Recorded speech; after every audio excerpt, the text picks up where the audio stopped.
Camping blog. Audio test.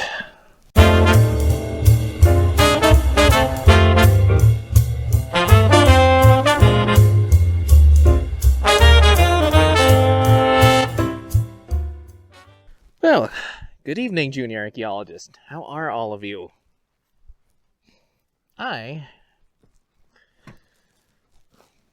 It's late.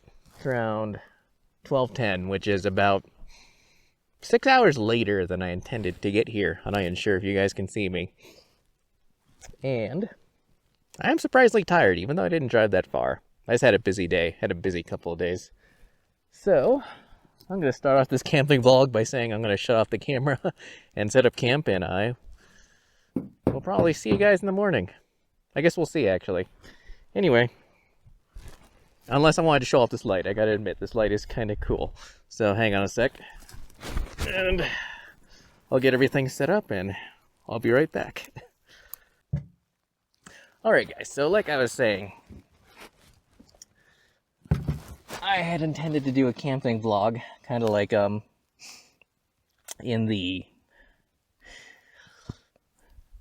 lot like the camping vlogs I've been watching on YouTube. Thing is, though, is that it's really late, and I'm super tired. And it's super ironic, because I actually brought a whole bunch of new camping gear with me to test out, but I got here so late that I literally just have time to set up camp and then kind of just go to bed. I don't even know if you guys can see me from that angle. Oh, this is not new gear, by the way.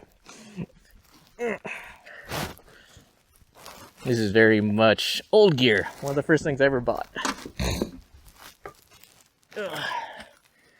And no prizes for guessing what that actually is. Ugh. Oh, my hands are so gross. Oh my god. When you get someplace late, by the way. This is what always happens. Everything gets stuck. And you can't get anything out. Especially when all you want to do is just go to bed. Alright.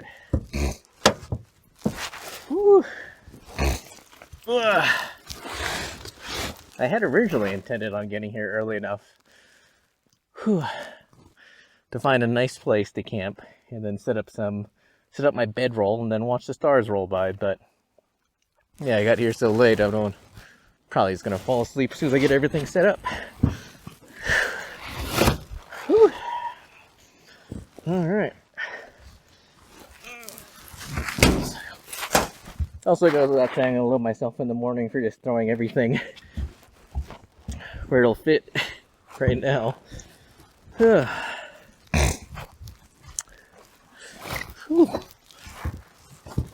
Although I am a little tired to show off any of my new camping gear, I can show off my new light. This is the Nightcore LR something. I'm not even sure if they make this particular model anymore.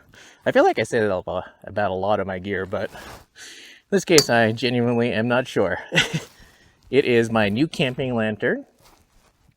And the coolest thing is that it has a high color rendition CRI and CRI rating, which means it is super color accurate. And one of those things I noticed in a lot of videos where you had camping people trying to talk about this particular light is the fact that they don't seem to understand what the CRI index is for. Basically, it means that this light is pure white. It doesn't have the sort of pale green or magenta cast that a light that isn't so great, doesn't have a high CRI index wouldn't have. Would have? Well, it's late.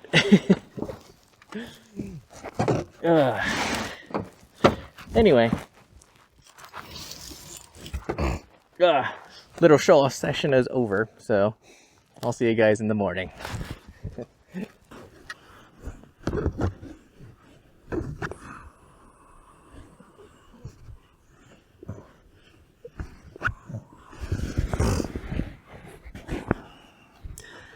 Good morning, everyone. Ooh, man, that was quite an interesting drive up here. And up here is east of the Pancakes Ranges, mountain ranges, Nevada, but west of Ely. I don't know how far west of Ely I am. Maybe like 50 miles or so. And I'm up here camping and filming another episode of Field Archaeology Adventures. I'm a short ways down the road from the ghost town of Hamilton. And man, that was an interesting drive to get up here last night. I mean, I was originally worried that there was going to be a whole bunch of campers up here, but I definitely shouldn't have worried. There were so many damn animals on the road that I'm pretty sure this place doesn't see a lot of use during the week. I'm not even joking. Like, every time I was about to turn left to drive down a little side road to see if there was a good place to camp, I'd just see like a pair of eyes looking back at me. Sometimes it was an antelope, other times it was a deer. I came across a small herd of horses. I kind of brushed. Sure, it's very difficult to describe, but because I want to say I almost ran into a deer last night I was coming here, but I feel like that's a misnomer. When you're driving so slow, you're pretty much just brushing, you know. God, I had a pretty good way of describing it last night, but basically, when you're driving like at walking pace and you startle a deer, that doesn't really qualify in my book as almost hitting a deer. That was more like surprising a deer. It's also kind of spooky, I'm not gonna lie. I don't necessarily like setting up camp at a ghost town when I haven't laid eyes on it during the day. There are also a lot of cows in the actual ghost town itself, so that was not gonna happen. And the reason I don't like camping at ghost towns is because, you know, gold mining is a very chemical intensive process. Not the gold mining itself, but the gold processing. All sorts of noxious chemicals are used. And when I was working in Mammoth last year, there were all sorts of signs all over the place, and you were basically forbidden from being there after dark just due to all the noxious chemicals that remained in the ground, even though they hadn't mined gold there since the 20s or 30s, just like a lot of gold mines in the West, or a lot of abandoned gold mines in the West. And so I try not to sleep or set up camp right next to a campground, just for that reason. Also, one last thing I will add. My sleeping setup was perfect right up until about 5 or 6 in the morning. You know, the weather forecast for Ely, Nevada said it was low to mid 40s, and so I brought my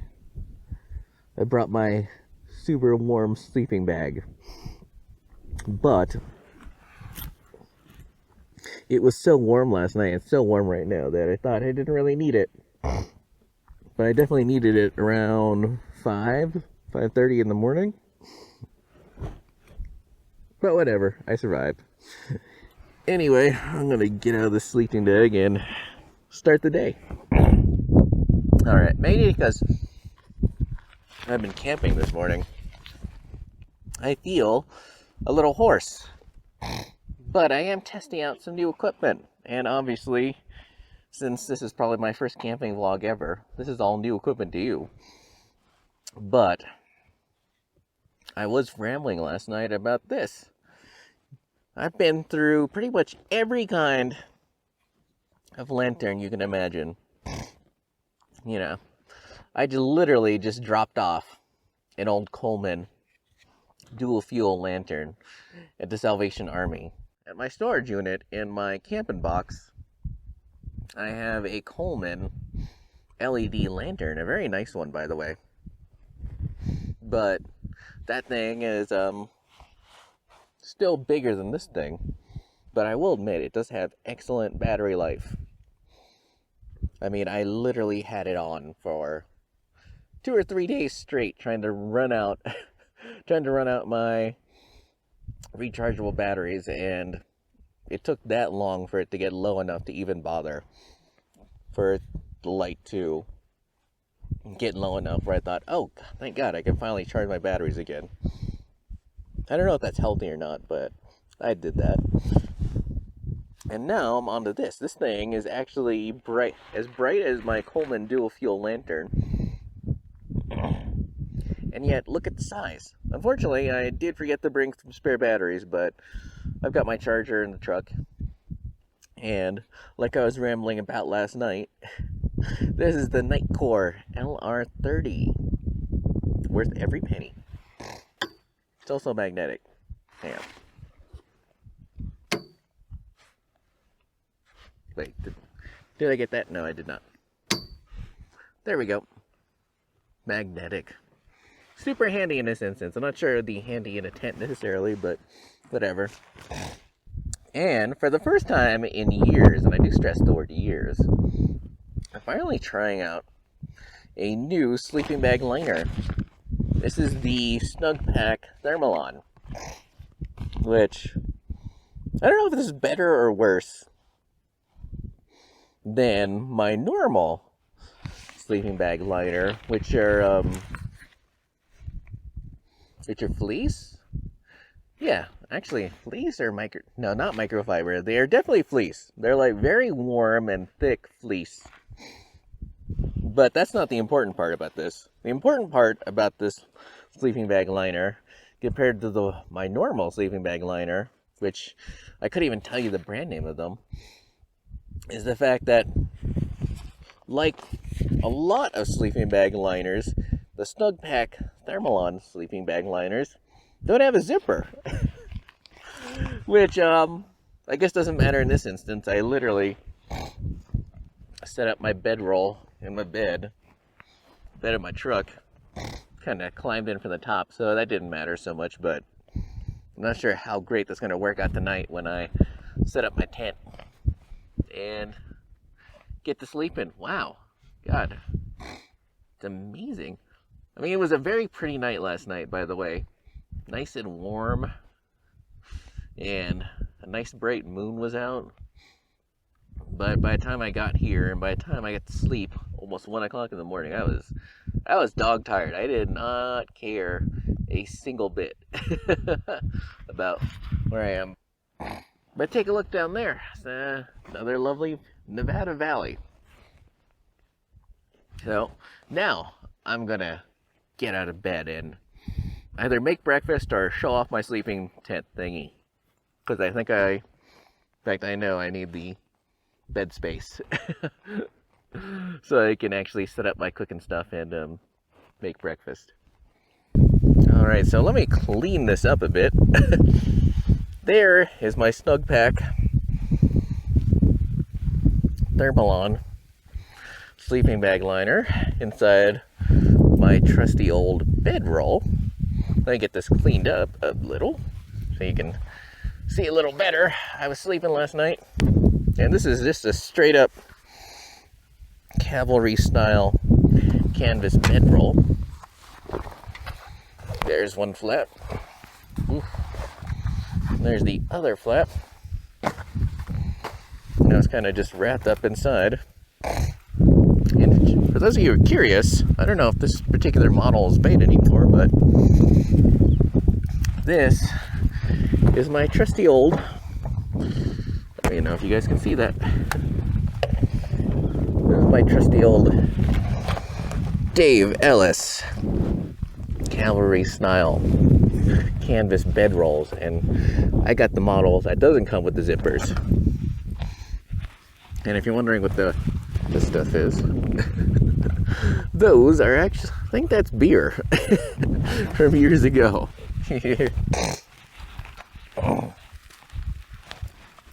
Yeah, and I've literally spent many a night in the back of my in the bed of my pickup truck, sleeping in this thing. And like I said, last night I just had my sleeping bag liner and my wool blanket and a lot of canvas between me and the desert. And like I just said, it was fine right up till about 5 o'clock in the morning. I think it's because I figured it out later. You know, sometimes when you're sleeping, you're not... Actually, most of the time when you're sleeping, you're not the best at recognizing why you're cold, but I had thrown off the wool blanket at some point during the night, and so top half of me was freezing. The bottom half of me was fine. And I should point out, this isn't just a canvas bedroll.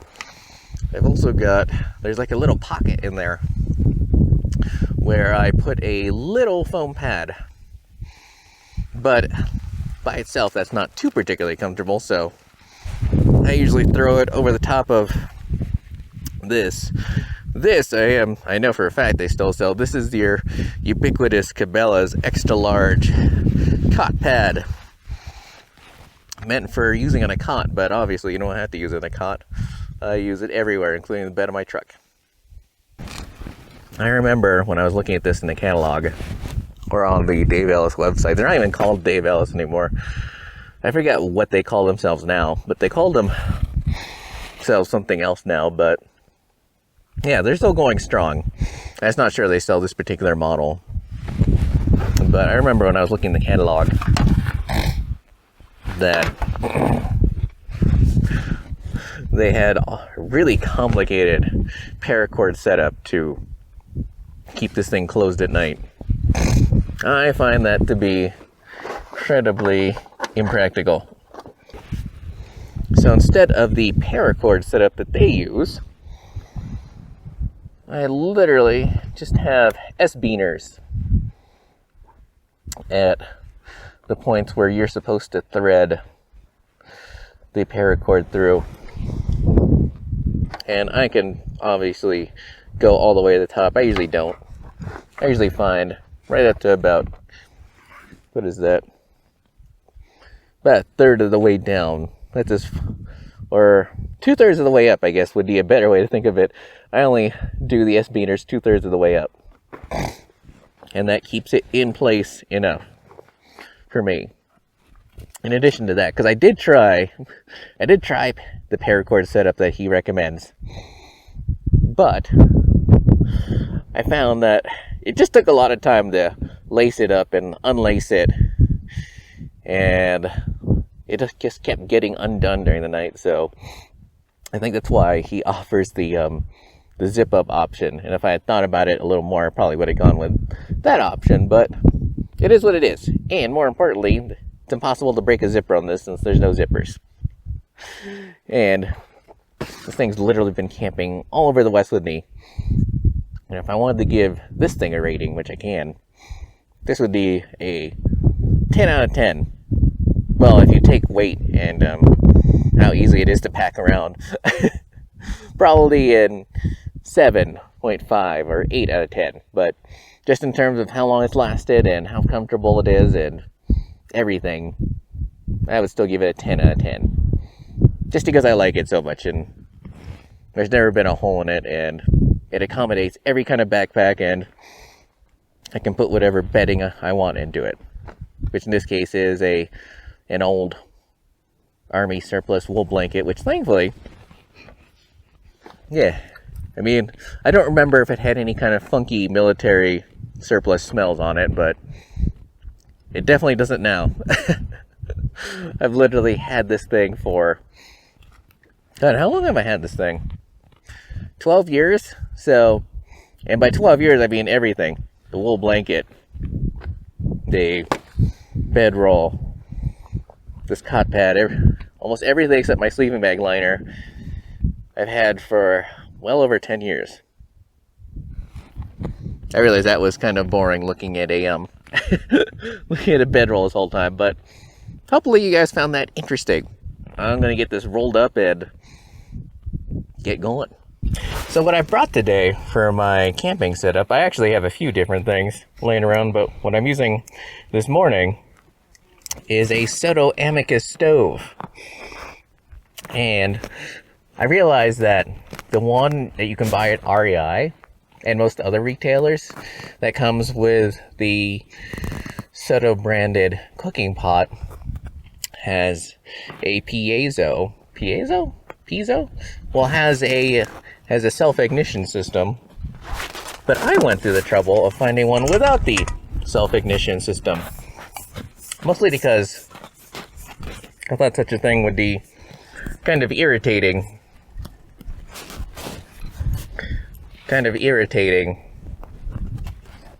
on these sorts of mornings. But there's, God, I didn't know we were in bee country. Bees aren't usually a problem in Nevada. They're much more of a problem in southern Utah, right around Kanab or Moab or places like that. Anywho, and if you're wondering about my impressions of it so far, it's pretty damn good. I actually like it a whole lot. What I did not like about it was the fact that everyone apparently was looking for gas canisters all at the same time. So I went to REI, I went to Sportsman's Warehouse, I went to all the usual suspects in terms of finding gas canisters. And I did finally find some gas canisters, the giant kind, at Walmart, and they didn't have many of those. So that kind of sucked. And hopefully by the time you're watching this, things are kind of back to normal-ish in terms of camping supplies. Although, was it the New York Times I was reading yesterday where they said that camping supplies are just as sold out as bicycles? Apparently this is the year of staycation equipment. This year being 2020, unfortunately. But you know the way that goes. And before I forget, before I start getting busy and lighting everything, getting everything thrown on the stove, this is your standard everywhere, as in every camping YouTuber has this, the Toaks Titanium 750 milliliter pot. In this case, with the bail handle for hanging over a fire. I haven't had this that long either. I've actually had it about as long as I've had the stove. And I gotta admit, I am surprisingly impressed with it. I mean, granted, like a lot of this titanium cookware, it's already got a kind of gross burn stain at the bottom. It definitely doesn't affect the performance, but that it literally got that the very first use. Thankfully, it hasn't gotten worse. So far, there's just been one thingy. And it was interesting, I was looking at a review by someone who clearly just uses pots for cooking. Because one of the things that I have found that's the most useful about titanium cooking gear, something you don't hear mentioned a lot, is the fact that it cools off crazy quick. And basically you take it off the stove and the handles and stuff, not the body, since obviously the food inside will be warm, but the handles get cooled really quickly, like almost within seconds. I mean, there are plenty of mornings where I was like trying to see if it was going to burn me or not. And when I touched it, it was like, oh shit, this thing is already cool. So, although a lot of people buy titanium cookware specifically for the weight savings, I think the fact that this stuff cools off almost instantly is super cool. Unless you like to do a lot of cooking, in which case, the fact that it doesn't store any heat is definitely a bad thing, especially if you're trying to sear steaks or something. But yeah, you're not searing anything in this. So far, I've only used this to boil things. And now you get to see me do something which is probably not recommended. Namely, trying to light a stove in crazy winds. Unfortunately, it's Nevada, so that happens.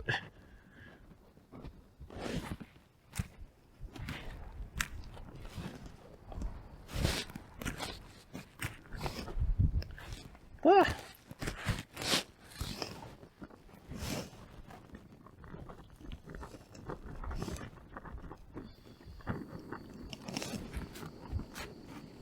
Also, I realized that all these stoves work exactly the same, namely counterclockwise to open, but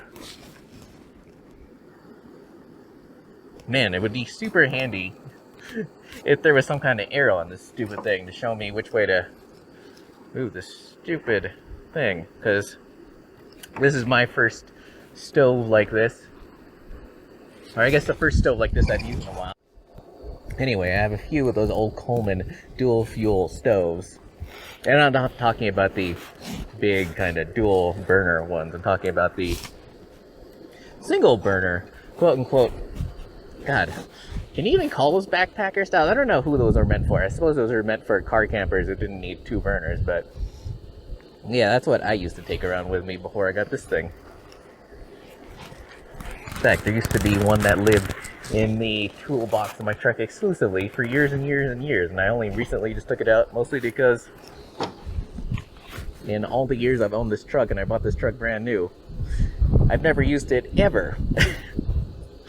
So I finally took it out and put it in my camping box. Oh, I took one out and put it in my camping box, and then I had another that I found. I'm like, oh crap, I have two of these things. So I put that in the in my camping backpack that I've got in the back of my truck right now. Anyway, I'm gonna stop rambling and do some kitchen-y stuff or housekeeping stuff. Alright, so for breakfast this morning, I have some oatmeal, which I'll cook in a sec, and some Cafe Bustelo, Cafe con leche. And the crazy thing is I put the water in this toast before I bother checking the instructions. According to the instructions, this requires only 8 ounces of water for this giant package. I'm like, well, whatever. So, also, can I just say, the Sea to Summit cup, you know, it's like, it's alright, but the thing that irritates me is the fact that the side is only graduated in milliliters and cups, not freaking ounces. And of course the cup is and of course the toast is only calibrated milliliters and ounces. So trying to figure out how much water to put in there is kind of hair-raising or difficult to work out, especially in the morning. I mean, granted, it's no longer first thing in the morning, but to me it's still the morning. Though I will be the first to admit, of course, I will be the first to admit, even though these Sea to Summit folding cups are not the lightest thing in the world, the fact that they're insulated and they're only, what, $12? You know, when compared to other companies, particularly toast insulated mug, that's actually not the worst bargain I've ever seen. Also, for people who are wondering why did I get this, the answer, why did I get the Sea to Summit cup and not like something like a Toaks 480 whatever, 450 or an MSR or Snow Peak one? The answer is, just like the fuel canister, when I went to REI, everything was cleaned out. I mean, everything. Including camping cups and stuff, so I got this Sea to Summit cup. I forget what they call it, like the X cup or the X mug or the folding X mug, whatever they call it. This was one of the last things, I kid you not, this was one of the last things that was on the shelf still. This and a Toaks insulated mug, which I almost considered. It actually was $10 I want to say 10, 15 extra dollars in this, so it wasn't quite double, but it was like 2/3 more than this one. Ooh, God, I'm about to sneeze. Ugh. But the folding nature of this mug appealed to me a little more. I don't know why, because the Toke's 480 milliliter mug supposedly nest with these things, but I was like, well, I'll save a few extra bucks. I mean, why not? There's no telling how this field season's gonna go. May as well start saving now. Gross. Ooh, and what'd I tell you? Yeah, in the time I've been talking to you, this mug is already cool. Not great for gourmet cooking, but good enough. Also, goes without saying, I've never tried Cafe Bustelo instant coffee ever, so there goes my honest first reaction. Assuming my honest first reaction isn't to recoil, because this is incredibly hot.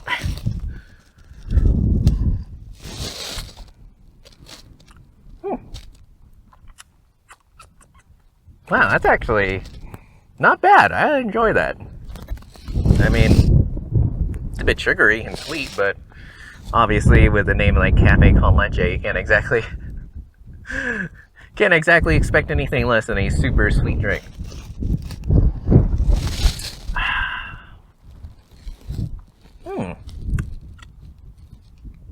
Wow. All right. That actually isn't bad at all. Huh.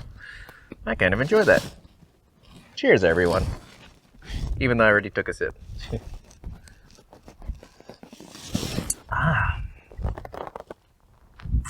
Not bad at all. Wow, I really enjoy that. Anyway.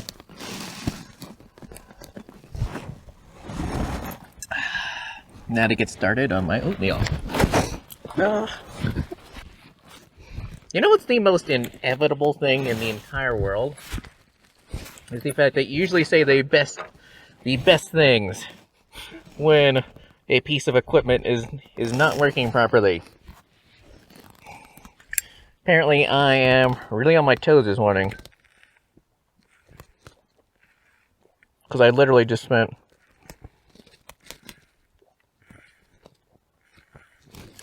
seven minutes not smoking, but rambling on. I guess rambling on is not a good way of putting it. I just spent 7 minutes chatting with you guys before I checked my recorder, which is how I get the audio. Where I checked my recorder and realized that the battery was dead, so yeah. Yay! It's definitely one of those mornings. If you ever wondered why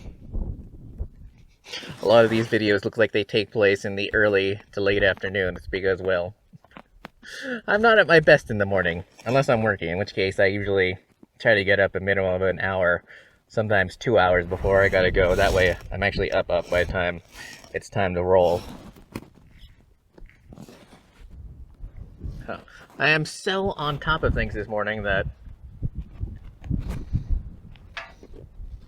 I literally did a whole take of folding that bedroll and everything, even though my phone was in it, and obviously I should have known that as I was folding it around. Hopefully I didn't crush it with my knee or anything, but, you know. Yeah, so my phone's in there. I literally just spent 7 minutes talking to a camera with a dead audio recorder.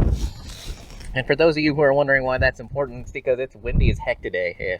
In typical Nevada fashion, all you'd hear is shh if I didn't have a separate audio recorder. I mean, granted, the GoPro Hero 4, which is what I'm recording on now, is renowned for its superb audio. However, in spite of all the tricks I've used, including taping a wind muff to the outside of the GoPro Hero 4 case, which I'm using, generally in windy conditions like this, all you hear is shh, even after putting it through a fairly sophisticated video editing program, and it's super sophisticated, super specific, super specialized audio tools. So it goes without saying, I was obviously going to get up super early-ish. I mean, one of the nice things about camping for pleasure as opposed to camping for fun is you don't have to get up there in the cold part of the morning. So I actually set my alarm for 8 and was going to, basically, my thinking was that I was going to spend like an hour on this camping vlog making breakfast and getting going, as opposed to the 2 hours I've taken, and I started at 9 instead of 8, so yeah, I'm off to a great start this morning.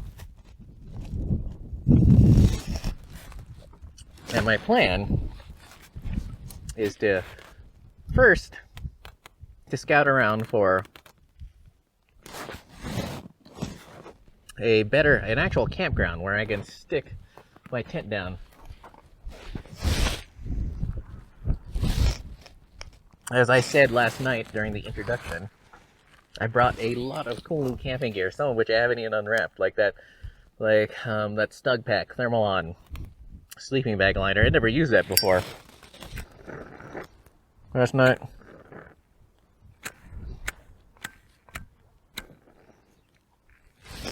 was the first time I ever used that thing, and it worked all right. But tonight I wanted to try out my new tent, which is a One Tigress Bungalow 2.0. But by the time I got in last night, I was like, nah, I'm not going to set that up. In addition to that, in typical Nevada fashion, there isn't a lot of clear area for me to set up a tent. So I think this morning what I'm going to do, after I finish breakfast and find my phone, obviously, is scout around for a nice camping spot. Actually, there is a camping ground or someplace around here, but when I drove by it last night, it seemed a little farther out than I really wanted from where I'll be filming. I am literally, as I said, I'm just down the road from Hamilton, which is last night when I was driving through, it looked like a pretty cool ghost town. Look out for a video on that. Alternatively, if you're watching this many months from now, it's already out, go check it out. I'm sure I had a fun time filming there. In addition to Hamilton, there's Gold Hill? Well, whatever. There's basically three or four different ghost towns on this side of the mountain. Hamilton was the main one I wanted to go film, so I'm definitely going to go film that. And then maybe later this afternoon I'll go scout out the other ones and maybe film it tomorrow. You never know.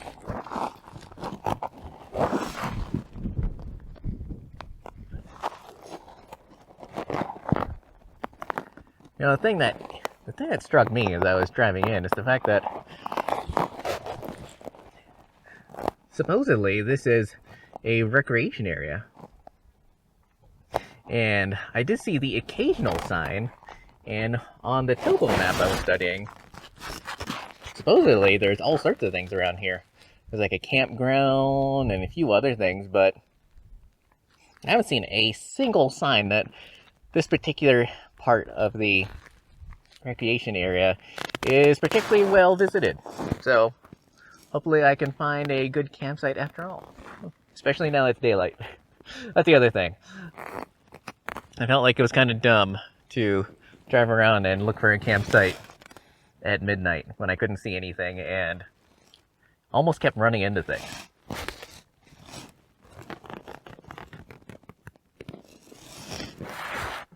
Not gonna lie. Ooh, almost. I'm not gonna lie. I was almost half tempted to just kind of lean back in my driver's seat, throw a jacket over myself, and just go to sleep in the cab, but I'm glad I didn't. It was a very nice night last night, and a very nice morning this morning, aside from when I was freezing around 5:30 or 6. Hmm.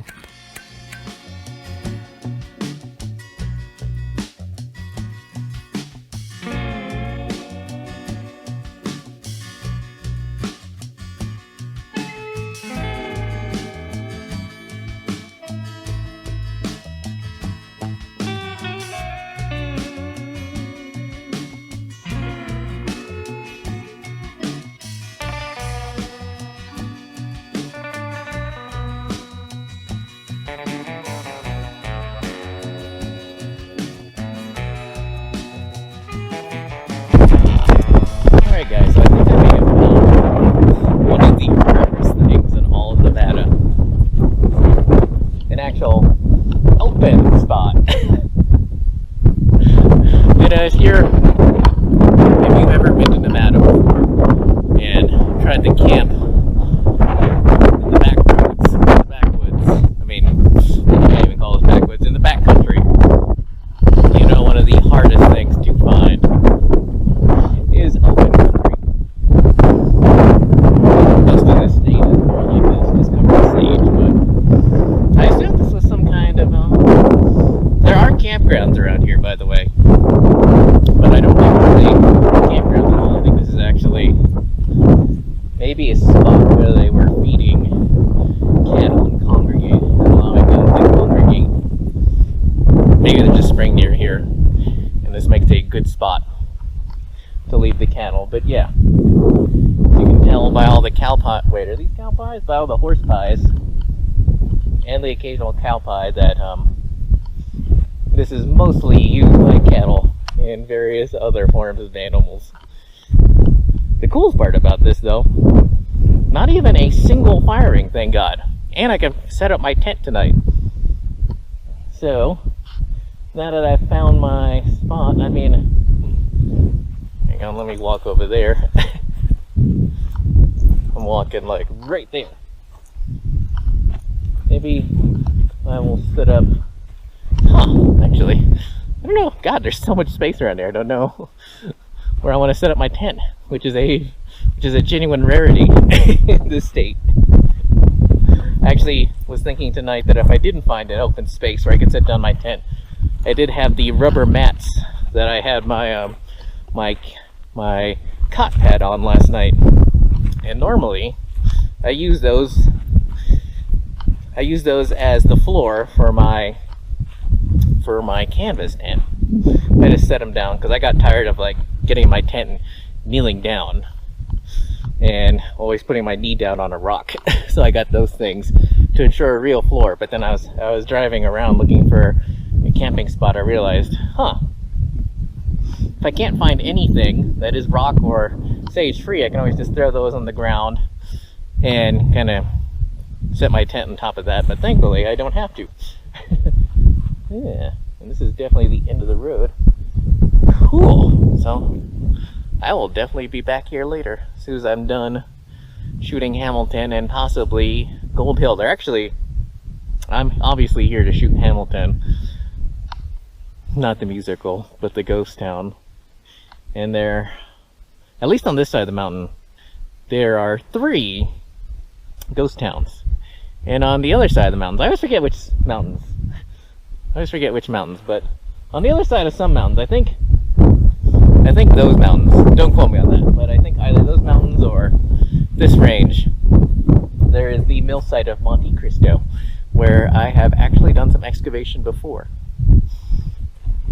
And it's kind of nice to be back here when the weather's nice. I mean, granted, it's windy, but it's Nevada. But last time I was here, it was very hot, very humid, and thundered every afternoon. In fact, that's actually what happened. That's what happened in Park Canyon, and that's also what happened when, actually in Belmont. It was just when I went down to Belmont, the storm was just rolling in. So that was fun, trying to get that video done before the storm was rolling in. But now I'm here, and the weather is nice, and there aren't a bajillion ATVs running around all over the place. So, yeah.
I'm here a little later than I should have been.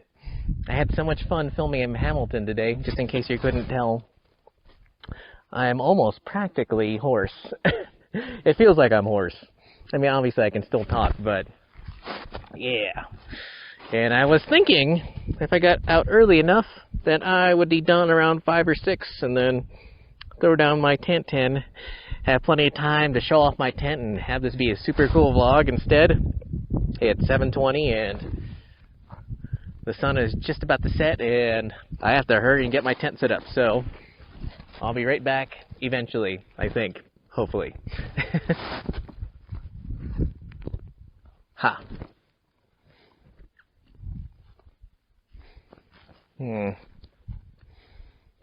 Alright. So I know I did say I wanted to hurry, but I did want to show off a few things. Not necessarily this thing. I forget, this is the NATO equivalent of an Alice pack. It'll actually hook up to an Alice pack frame. And I'll probably try to flash the name of it at some point, but in terms of how it's built and the pockets and the functionality, it's actually surprisingly badass. However, one of the reviews mentioned that the interior of this bag is incredibly sticky, and that is definitely true. I mean, oh my god, this thing is practically stuck inside. And the best part is that, I guess best part is a misnomer, but everything that you put inside this stupid thing gets grossly sticky. Glad I always wear gloves. And just in case you're wondering what I keep in here, basically, this is my sort of set it up for a weekend car camping backpack.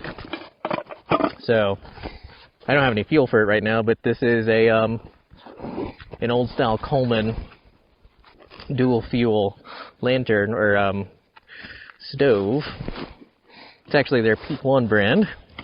I've only used that a few times, not gonna lie. This, however, is the super cool thing. This is the thing I really wanted. No. This thing? No, not that thing.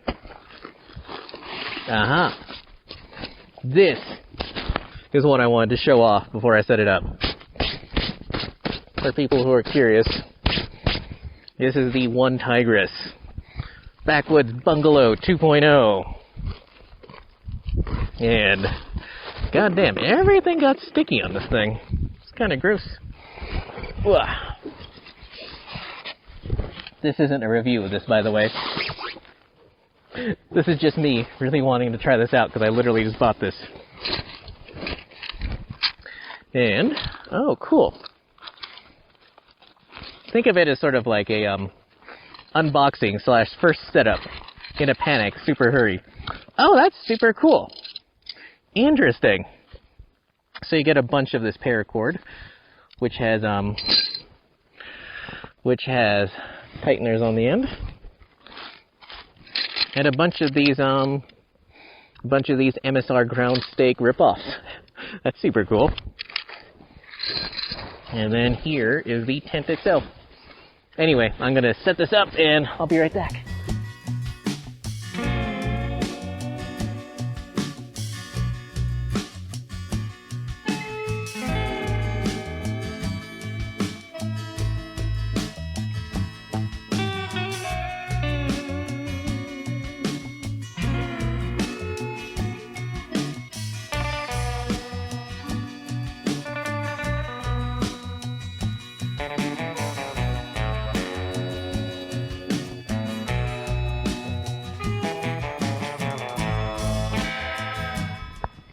Alrighty guys, so this took so much longer than I honestly thought it was going to take. And unfortunately, it is not a perfect pitch. Well, I mean, it's not the worst. I could definitely be worse, but yeah. I didn't have time to fully guy out everything properly. And I'm not even sure if you guys can see me right now, but Yeah, you know, here's what it is. And of course now you're seeing me fumbling around with this damn thing. Anyway. Yeah, so nowhere close to a perfect pitch, but yeah, things could always be worse. And I'm kind of proud of myself since I've never set up a tent like this before. And man, there's so many freaking stakes in this tent. I literally can hardly believe how many freaking stakes it takes to put this tent up. Anyway, it's now an hour from when I first started setting up the tent, so man, it's about 2 hours after my dinner time. So I'll get to that. Alright guys, so not sure how well you can see me at all, but literally all I gotta do in terms of finish setting up this tent, because I was originally going to start cooking, but then I realized, oh crap, gotta at least get a few of my sleeping things in there. All I gotta do is get my cot set up and get everything else in there. As far as this cot goes, by the way, couldn't tell you who makes this. Not even sure they make this model anymore. I'm not kidding you when I say it's literally been years since I've seen a cot that looks anything remotely like this.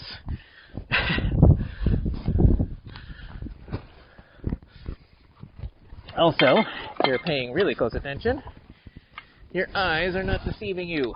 This tent is definitely not set up on level ground, but guess that's what happens when you spend 8 hours having fun around at a ghost town. God, man. Like the next time I do anything like this, definitely gonna set up camp first and then have a look around. This is kinda nuts. Also, you can bet your ass I'm definitely sleeping in tomorrow. Sorry, I just had to say that into the camera. Make sure you guys were actually seeing me. Alright. Whew! I will be the first person to admit that most cots, this one definitely not being an exception of any kind, are not light. But for me, at least, they are definitely worth their weight in gold. You spend a lot of time camping out.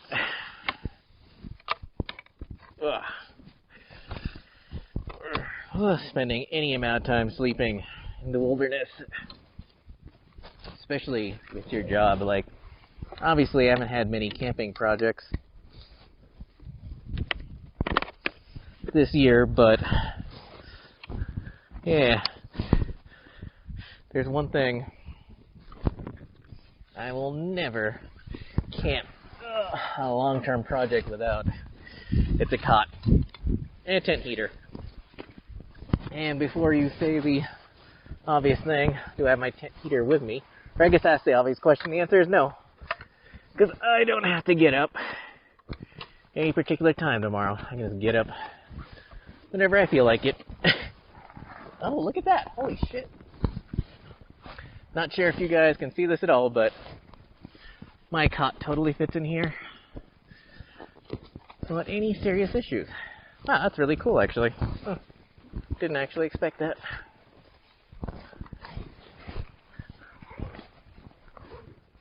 Cool. Also, super cool. Wow. Oh. I'll also be the first person to admit that cots definitely take up a lot of room in your tent, but trust me, if camping is kind of your job, you get over the weight and the loss of space. Man, it doesn't look half bad, does it? Alright, junior archaeologist, so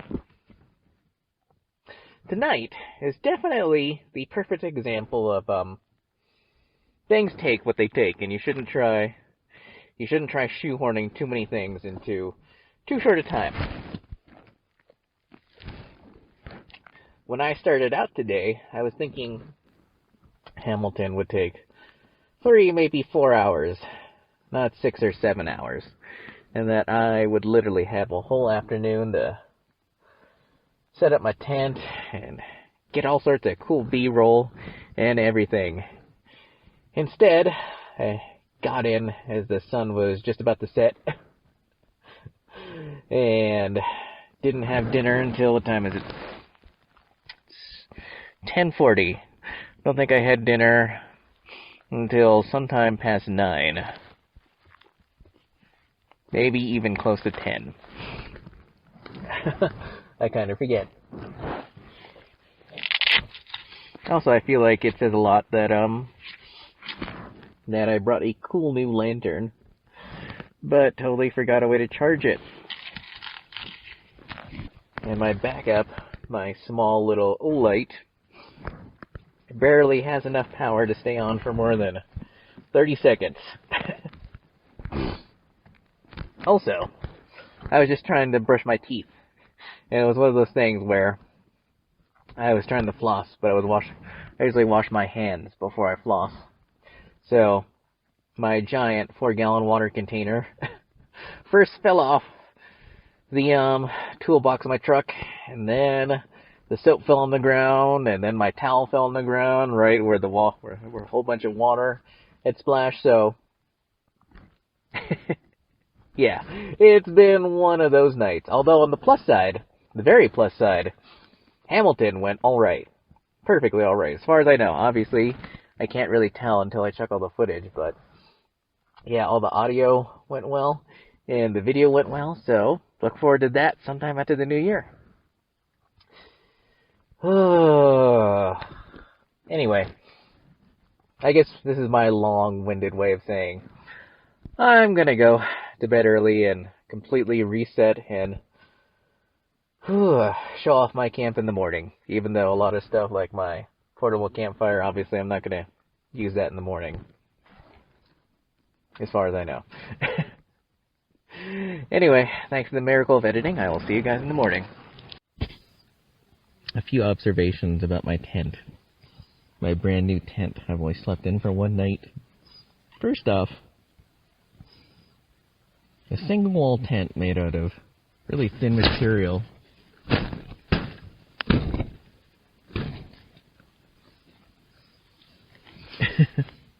That single wall tent made out of really thin material does not keep out the moonlight that well. It was almost like sleeping outside, minus a good view of the stars. Second thing, one of the viewers I watched who happens to live someplace in the south was complaining that these tents are stuffy. And maybe it's the fact that Nevada is really different, or that was really windy last night, but I kind of wished it were a little more, I kind of wish it was a little more stuffy, a little more windproof, a little easier to button up. Third thing, the reason why I got up before my alarm, I'm about to hop out of my tent right now, is the fact that it's kind of freaky hearing all these bugs flying around. I don't know what it is about this tent, but the tent seems to be giving off some sort of smell that every bug around seems to like. So, yeah, I'm gonna hop out of bed and make breakfast,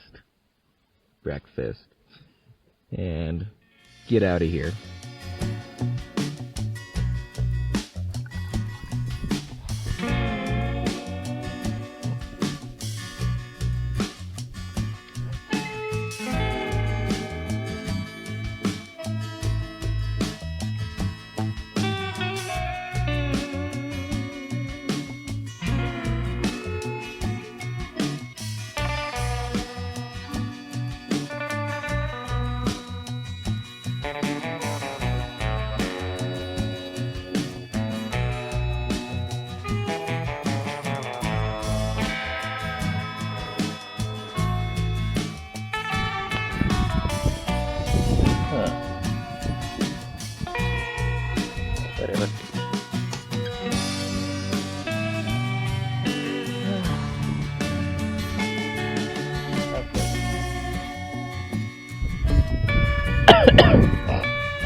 Alright, Junior Archaeologist. Now that I've had breakfast and coffee, this is just water. A few observations about this campsite last night. I know on the first night I mentioned that there were critters all over the place and they were not moving when I drove up. And last night, I feel like this was like a spot that a lot of critters like going through, and they were very irritated that I was here. There was a lone wolf someplace so close by I could practically hear it breathing. It howled a few times, but eventually moved on.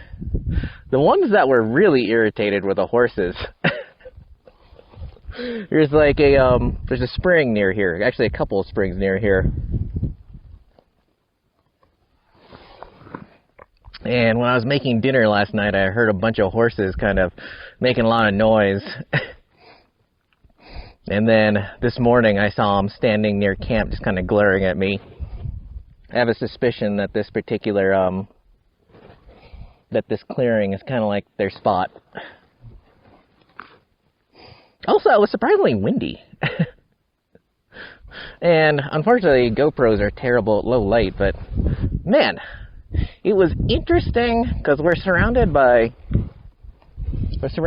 hills, and the moon didn't come out. The moon wasn't like visible till past 11, basically. At least I think it was past 11. Also, I learned something last night. This isn't the first time I've used my little solo stove. I used it. It was brand new when I brought it to Idaho in July. But when I was in Idaho, there were like little sticks and twigs everywhere. Mostly because there was a lot of deadfall everywhere. And so I didn't have to cut anything. I just like grab bunches of twigs off the ground, just kind of feed it in.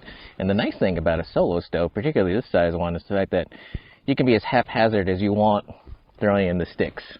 It doesn't matter. The stove doesn't really care that much about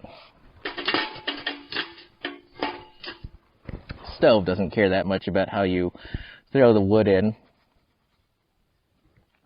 which is very relaxing, obviously, because I'm used to big log fires where you have to tend the fire and you have to have your shovel and move stuff around and make sure that the thing is constantly going. But as long as you're just like throwing stuff in every once in a while, and that's the other nice thing about it, the fact that it's small enough that it works for Nevada-sized firewood, which is basically sagebrush.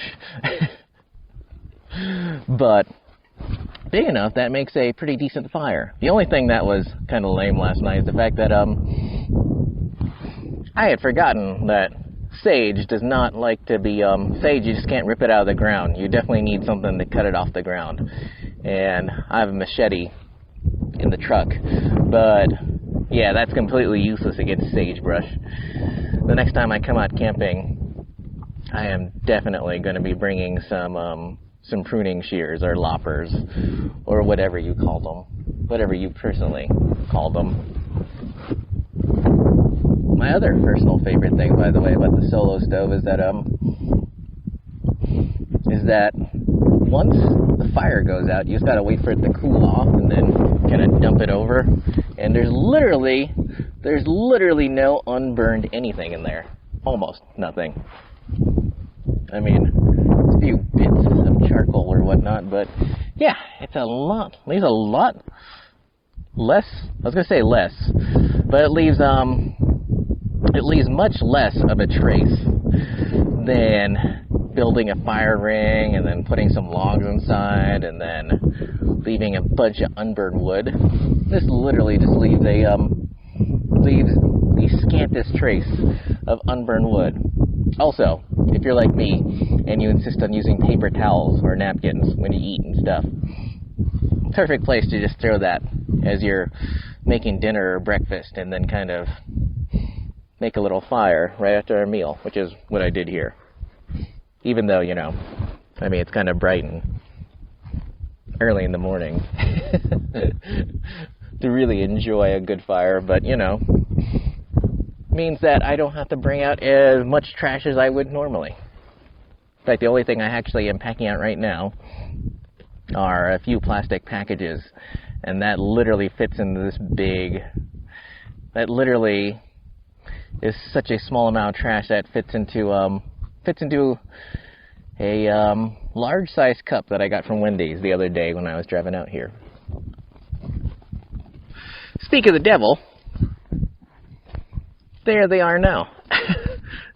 They've literally been walking by all morning. I'm pretty sure, although I might be wrong, that they're waiting for me to leave. Because this is like the third or fourth time they've actually walked by. Which I think is their passive-aggressive way of checking to see if I'm still here. That way they can just sit here and do whatever horses do in a big open pasture. All right. Whew. All right, so I was trying so hard to get this tent set up last night quickly before the sun went down, but obviously that didn't happen. And now that it's the next morning and I can look at this tent, were there any other observations other than the ones I noted right when I first got up? First off, it seems like it's really important to fully guy out the tent. Like, I don't know if you guys can see it. Hang on. Ugh. But there and there, you know, there and there, you can see two additional points where you can guy this tent out and get some additional stability in the wind. Now, I'm a pretty heavy sleeper, so it didn't matter that much to me. And thankfully, the wind was blowing this way, so the wall wasn't touching me. But I can imagine that if the wind was blowing a different way, or if I was a much lighter sleeper, that probably would have driven me insane. That being said, even with the walls kind of moving in and out like that, there was still plenty of room in the tent. Like, obviously you can see that I've got my cot and my cot pad and a pretty thick 0-degree sleeping bag. And even so, there was still plenty of room. Like last night before I went to bed, I was kind of sitting up and doing some light reading. And I still felt like I had plenty of room. Granted, not as much room as my miner's teepee, which actually is tall enough that I can fully stand up in. And that brings me to my next point. This morning when I first got up and was putting on my pants, I've never had a tent this low before. And I was wondering how exactly I was going to get my pants on without having to step outside my tent. But it's actually pretty manageable. I mean, this tent is, I don't know, however high it is off the ground, and I didn't have that much trouble getting on my pants. Although I will admit, once I got my pants and my boots on, I definitely stepped outside to finish dressing up and changing clothes today and putting all my stuff in my pockets and whatnot. Other things I noticed. Oops, Other things I noticed. Maybe it's just the fact that yesterday was the first time setting this tent up, but man, this tent, if you're wondering if you should go with this or maybe a freestanding tent, I'll be the first to admit a freestanding tent seems like it's a much faster sort of way of getting a tent up. Because someone was mentioning this tent has the most stakes that they've ever seen a tent, and that is definitely true. Also, the person, where I learned about this tent is the Outdoor Gear Review, and the person who runs that channel was mentioning that not only does this have the most stakes, requires the most stakes he's ever seen, they don't provide you with enough stakes, which is definitely 100% true. So, let's see, it requires 2 stakes for the front corners, 1 stake on each side for the guy line, 2 stakes on each back corner, 1 stake there, and if you're wondering what this is the little vent flap, and I'm not sure how well you guys can see it, but if you look, but right about there, where I'm pointing with my finger, is kind of like a little vent window. That's another interesting thing I'd like to point out, namely the fact that once you have it set up, there's no way to close that manually. And then 2 more stakes for each corner. And then this is what I was talking about here. These are little guy out points where if you want you can pull it out and then guy them out and get some extra room / stability when you set up your tent. I'll admit though, I mean, this wasn't the most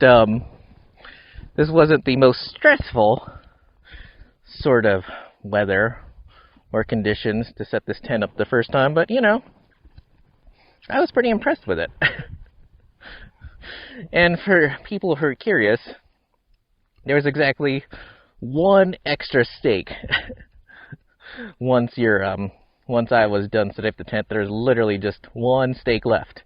And yet, as you can see, there are 2 guy out points here. And then, the really cool party trick about this tent is the fact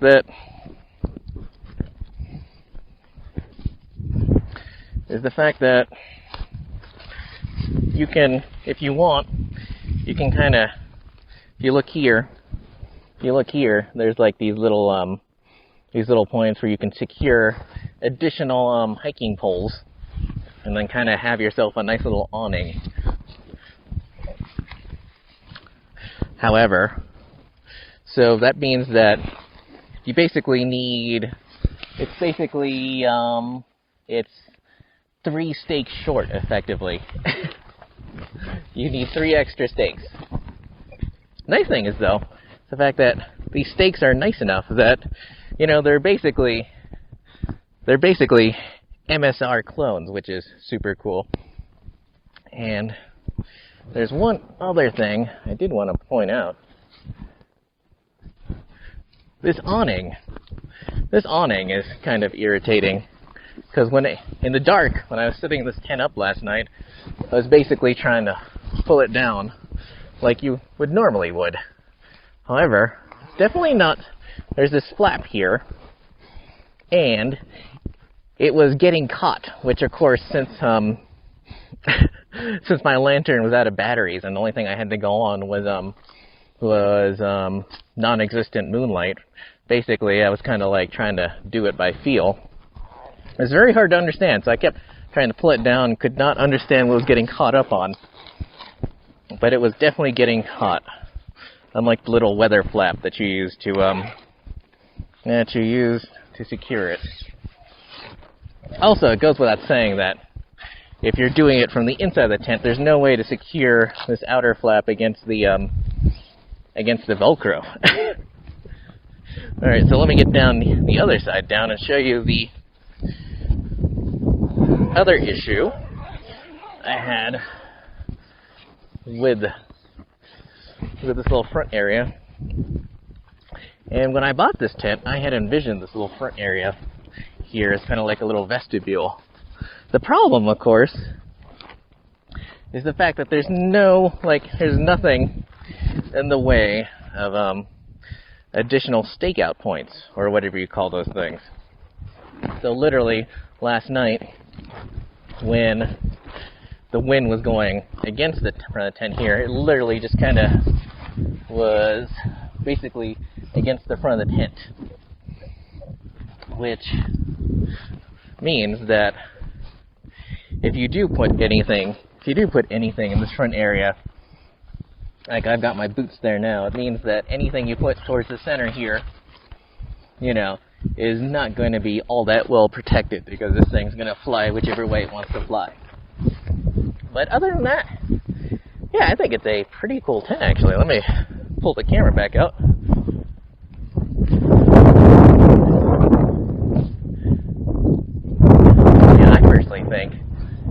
besides the fact that it's definitely not made for Nevada winds. It's I mean, you know, in terms of general shape, it's all right, but in terms of the fact that it flaps all over the place, it's definitely not made for Nevada winds. That's the only thing I'd say is a big negative for this tent, is the fact that if you're a light sleeper, the thing's gonna flap all over the place, all day, all night, all the time. And how much that bothers you, you know, obviously it doesn't bother me that much, but I can imagine someone who's a much lighter sleeper, that'll pretty much drive them completely insane. And here's one last look at the inside of the tent. As you can see, I mean, I don't think you'd be able to fit your pack in here, at least if you've got a cot in here like I do. But I think of this as my car camping tent, so obviously most of my clothes and stuff like that just stays in the truck anyway. But, you know, with a cot here, there's plenty of room underneath. That's where I put my clothes that I was going to put on this morning. And obviously when I got in here and had my coat and everything out, I was just able to kind of stuff them here in the corner, along with my hat. And other than that, yeah, I was pretty impressed with this tent. I mean, you know, it's August. It's like the first week of August, so obviously, other than winds, you're not going to stress a tent out like this out too much in Nevada. And I know this isn't a review, but I will say this. I will mention this. Would I buy this tent again? And the answer is, maybe. I've always wanted a tent like this, but now that I've had a little more experience with a tent like this, I have to admit, there's a reason REI sells a bajillion of those freestanding, self-supporting tents. I mean, like I said, I'm a light sleeper, so I'm not sure, you know, I don't really care about it flapping around this much, but you definitely might. Yeah, there's one thing I've learned, these sort of non-self-supporting, sort of non-freestanding tents are noisy as heck. And if ease of setup and not having a tent flap around in the wind like this is important to you, then yeah, I would definitely get a more modern style freestanding tent with external or internal poles that are integrated into it, as opposed to this sort of tent where it's basically just a ridge line. I mean, when I think about it now, part of the problem is the fact that even though you would need more poles, it definitely needs more attachment points where you can hook up guy lines to stabilize the tent.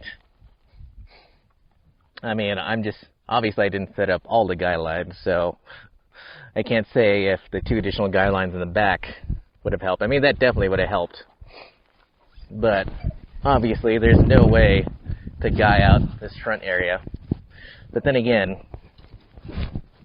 if you had guy out points, it would kind of defeat the purpose of this tent. One of the super cool reasons I got it was to set up a canopy.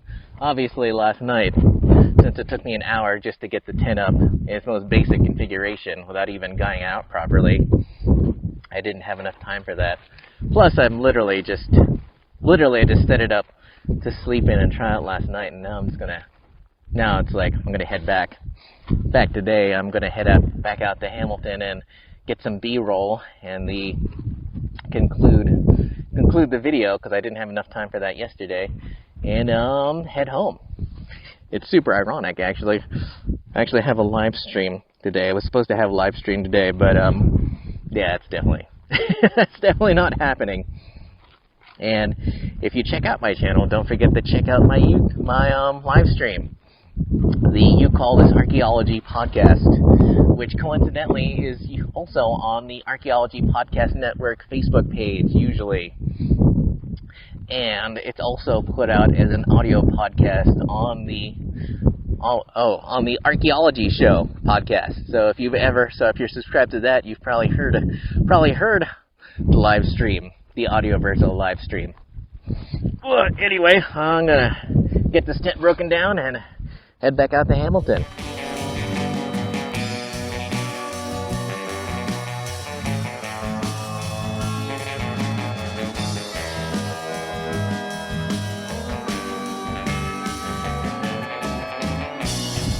You know what the craziest part about today is the fact that I had taken so long to pack this morning that it is now already lunchtime, which is super crazy. And by the way, before you point it out or even ask the question, no, it's not because I've been lazy. It's mostly because for some strange reason I got it into my mind, even though I don't have anything other than the broom that's used to brush off snow from your windows, I got the idea to sweep up the bed of the truck and finally get it clean. And put a small pile of trash into my now empty cooler for no reason other than because I was here. Woo! Anyway. Ugh. Whew. Now that it's almost lunchtime, I think, and I'm about to leave and finish up taking some B-roll in Hamilton, I feel like this is a good point to close out the video. So as always, thanks for watching. Hope you guys have a good day. Hope you're junior archaeologist. Oh God, I always mess this up every single time. Anyway, don't forget to like, share, and subscribe, and have a good day, junior archaeologist. At least I think that's my close. I kind of forget. It's been a while since I've done this. Anyway, I'll see you guys around. Alright, that doesn't work when you're that far away, so let me do it up here.